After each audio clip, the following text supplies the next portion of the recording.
Hey, everybody, crew, Blind Way back. I'm Aaron. I'm Calvin. I'm Eric. And we're back with the Doctor Who? Part 2 of the Slitheen people, right? Yeah. The fat people that fart a lot. The fat people fart a lot that are big giant frog alien thingies. Yeah, with the weird baby face or whatever, right? I'm curious to see what's going to happen. Shane's not here this week, so he'll catch back up for next time. But one of his big questions was, how the hell does Mom get out of this? Right? He's like, she's got to be. It was like, next time on Doctor Who. Right? Well, I think there was like 2 or 3 times I cut like 1 or 2 of them out because I swear there were at least 3 times it's like, she's fucked. She's fucked. She's fucked, right? Yeah. She's fucked, guys. She's gotta be fucked. So let's see what happens and who dies and who doesn't and whatever else, right? Who? Because that's his name. Doc. Is that his name?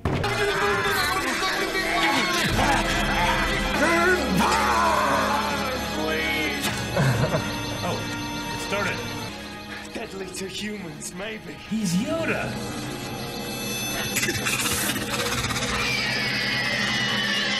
Oh, it connected. Oh, how bad? Oh, he got out of that one. Mom's so fucked up. Oh, you do it to one, it does it to all of them? Yep. That's so convenient. You don't care if you got shot and all your friends got shot at the same time, no matter where they are. Run! Lady. Oh. You gotta go, Jackie. There's shit going on. How does he even let you got hit with a chair? Like, this sucks. I thought for sure I would be fine. It's so funny. They have human skin trying. Right, put this on. Baby face things chasing. Yeah, I hate the baby face. Oh, shit, it's fast. Yeah. Fast! Take me! No. Oh, fire extinguisher. Out with me! Our only weakness. Distractions. Shut that door and lock it too. Oh, One more move and my sonic device will triplicate the flammability of this alcohol. Woof! We all go up, so back off. Don't you think we should run? Fascinating history down the street. 2,000 years ago, this was marshland. 1730, it was occupied by a Mr. Chicken. He was a nice man. 1796, this was the cabinet room. If the cabinet's in session and in danger, these are about the 4 most safest walls in the whole of Great Britain. End of lesson.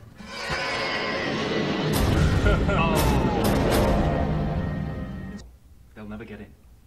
And how do we get out? Usual. And that is Sylvia Delane, chairman of the North Sea Boating Club. Quite what connects all these people, we have no idea. Sir, they're all fat. Did you notice they're all fat people? Fat people. You will speak to the nations of the world. Obviously, we cannot trust fat people anymore. If you'd just like to go through and get changed. We're in hiding. Into space, who's it for? Look at the people. No. Shit. She didn't look at the people. Didn't lock it either. Time to Go hit him right now. Just go beat him while he's unzipping his head. Narrows it down. They can spell adrenaline. Narrows it down. The peak technology. Narrows it down. The spaceship in the Thames, you said slipstream engine? Narrows it down. Getting in. What is it? It's more like, bad breath. That's it. Yeah, let's see Calcium them. decay. Now that narrows it down. We're getting there, Mum. Too late! Narrows it down to 1 planet. Raxicoricophalapatorius. Raxichloricophiloreus. Acetic acid. Vinegar. Just like Hannibal. Just like Hannibal. Mickey, have you got any vinegar? Just like Hannibal. It's your kitchen. Lecter? Have a back seat, middle shelf. Pickle stuff, yeah. I knew pickles would be good for something. Mickey has no vinegar.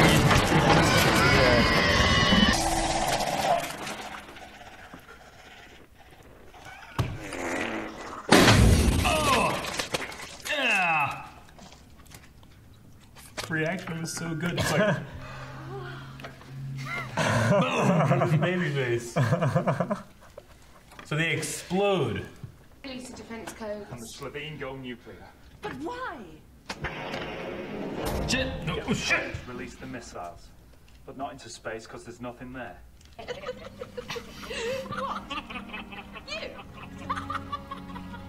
your box?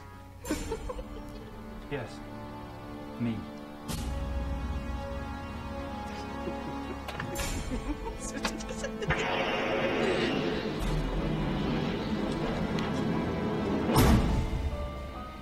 Shit, he didn't smile or nothing.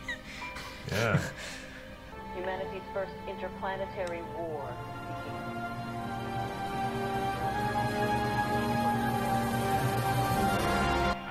I thought in these situations, everybody looks to America to fix things. So having... I think it's whatever country produces. Independence Day told me differently. Everyone wait till America comes up with a solution. About bloody time. I'll never get used to How that. long till they phone? Counting down. M&M's. All right, so The thing, if I don't dare, everyone dies. do it. Do it. Do it. You don't even know what it is, you just let me. Yeah. I'd let you do anything. She didn't actually say that. You said that. I heard. Except it's not your decision, Doctor. It's mine. Who the hell are you? She's the highest ranking. Harriet Jones, MP for Flydale North. The only elected representative in this room chosen by the people. Do it. Do it. She's like, I'm effective prime minister Right? because everyone else is aliens. I want to be the one grip that's just holding that black light going. Eric, Get out. if we go to some kind of convention, we should just put a zipper on your forehead and Yeah. see if anyone picks up at all. The Understands. council is voting. I'll wear a The zipper result too. should be known fart. any second. You just fart. Blimey. You can do with a missile, just blow the place up and hope that room doesn't get destroyed. And they're like innocent army people in there. The world is in your hands. Mickey the idiot. Everything's up to you, Mickey. They are releasing the codes. Bling bling. It's on radar. Oh no, he's going up to see the aliens.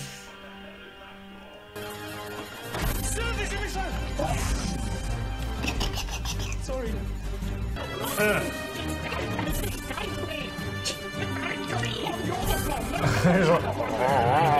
Like the one guy like looks in his leg. Ah.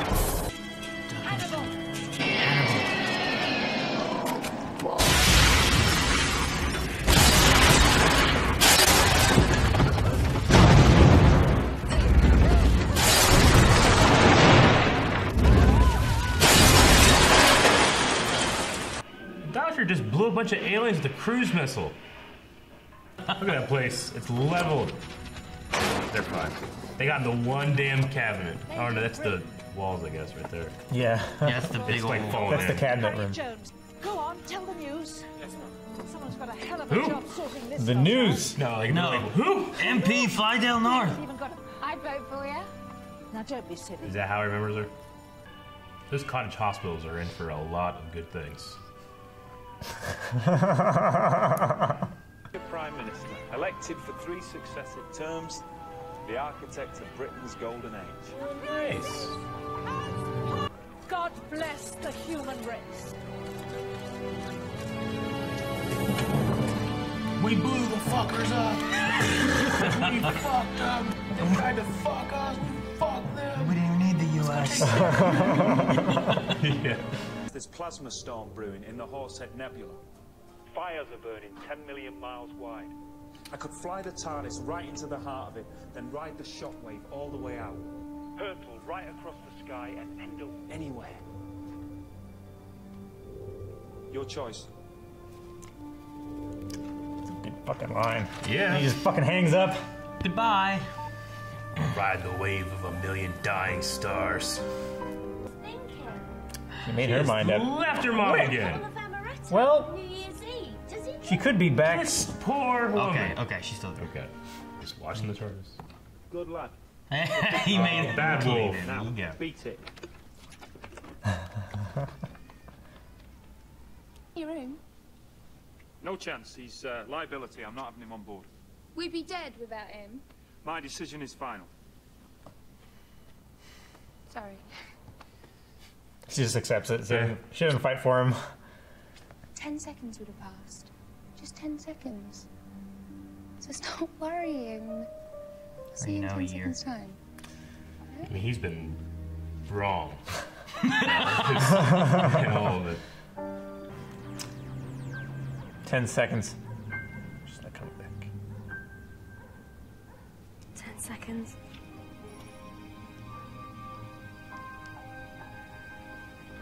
I mean, it could be 20. You just gave up already.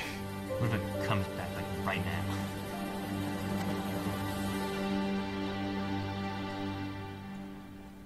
He just throws her dead body out. Sorry. All right, that was the two-parter. Yes, about the Slitheen family. Yeah, that wanted to slag the Earth and then sell it for junk parts. Yes, pretty Raw much. materials, fuel. Some sort of radioactive fuel. Yeah. to turn into. Well, they wanted to like disperse the nuclear weapons over the whole surface and then like use that for the fuel, which I don't know, doesn't really make sense because that would be unless they use like some kind of radioactive material to fuel themselves. I know Calvin's thinking of is like, well, why don't they just use the radioactive material to begin with to just fuel stuff? But I think what they were trying to do too is that like it's in short supply, so we make this cheaper version where it's just radioactive rock.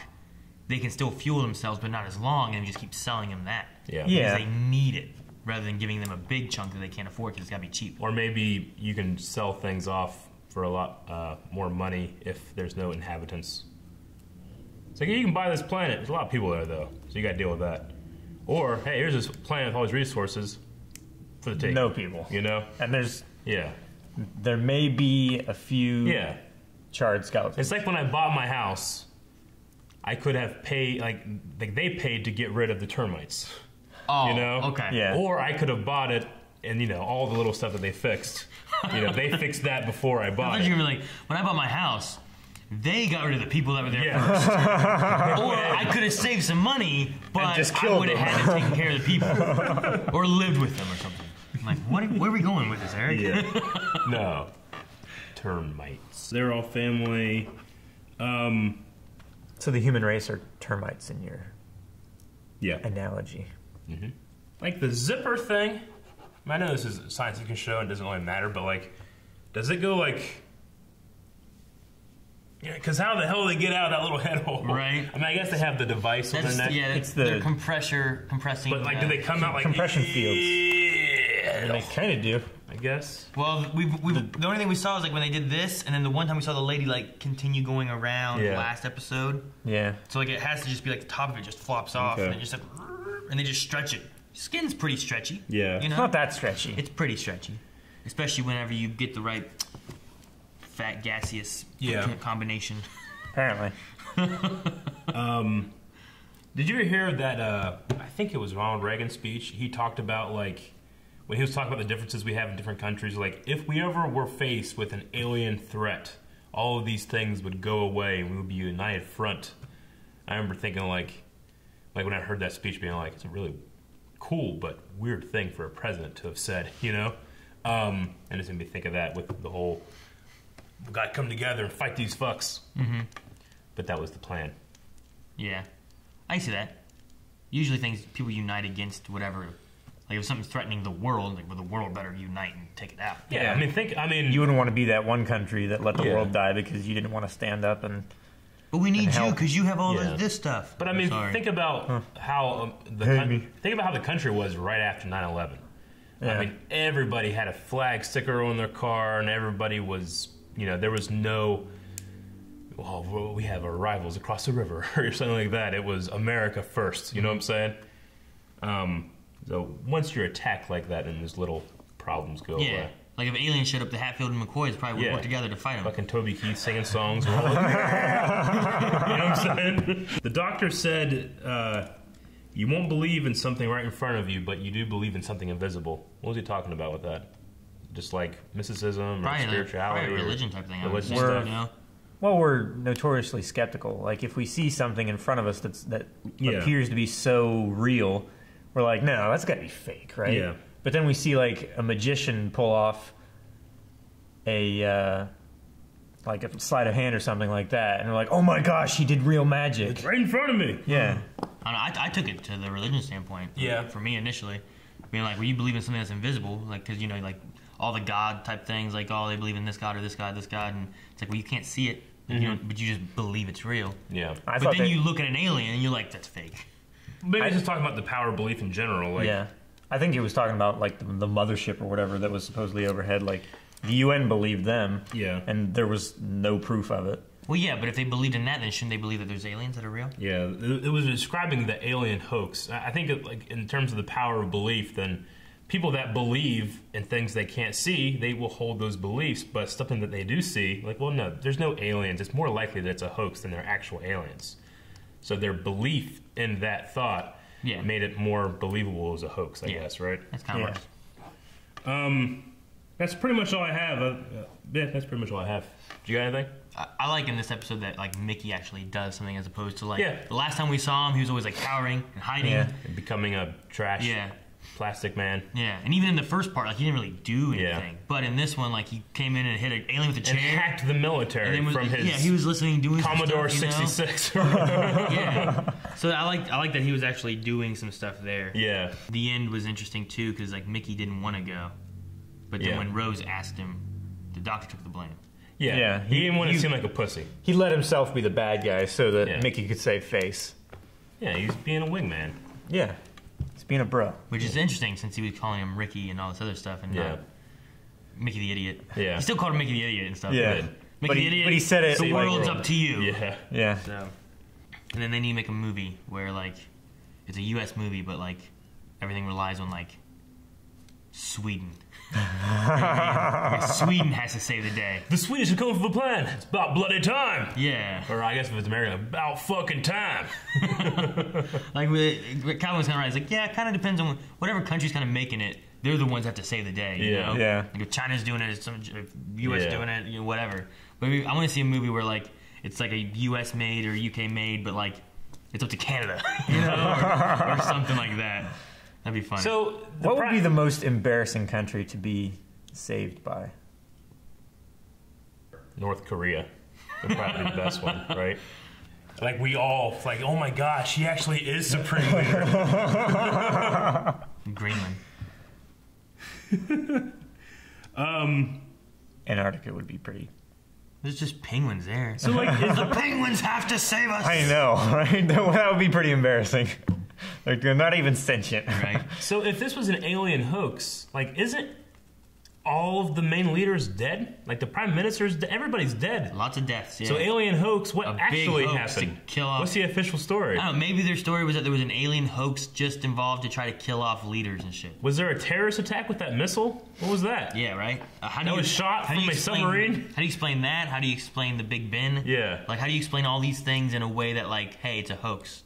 Don't worry, it's all right. There's no aliens. Oh, so it was just a joke? Like, yeah. Don't worry, guys. It was just a big terrorist attack stunt in order to trick us so that they could kill off the prime minister. Okay. So he's dead. And this chick, who's prime minister for now. This is our golden age. She was the only one that was in that room.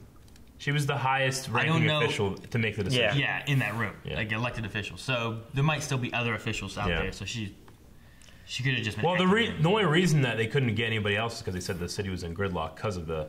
There was gridlock, and they killed off some of the higher people already, so they had to take the guy who was in charge of sugar distribution or whatever the hell it was. I think he's like hardly the most important person to have here, and like the chairman of the boat people or something like what? Yeah. So. Yeah. Anything else? That's all I had. Well, I think the moral of this story was actually detrimental to us. You should always, always trust fat people. No, that's exactly the opposite. No. Thank you guys for watching. This was a fun episode of Doctor Who. We'll be continuing on. Make sure you guys don't miss the next episode, or you can probably see it early if you check out Patreon. We will be back with the next episode soon, and we will see you guys later. Make sure you hit the subscribe button, check the other buttons. And some vinegar! See you guys later. Do we have any vinegar? Calvin, to the kitchen! Calvin, to the kitchen!